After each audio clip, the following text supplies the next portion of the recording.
Slow down traffic for a little bit. Despite criticism and controversy, the city's moving forward with plans to install a rainbow-colored crosswalk in the Tobin Hill neighborhood.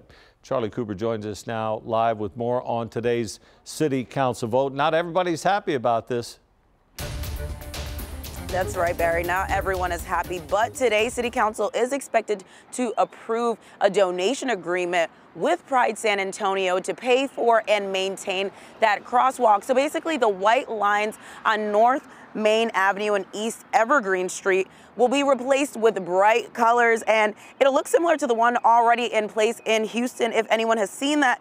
And when the city first proposed the idea last year, there was some pushback, but last month fundraising efforts reached its goal, and so it covered the cost for this flashy new crosswalk. And so today the city will approve accepting the nearly $20,000 donation. And while taxpayer money is not being used to install the crosswalk, the city is responsible for maintaining it.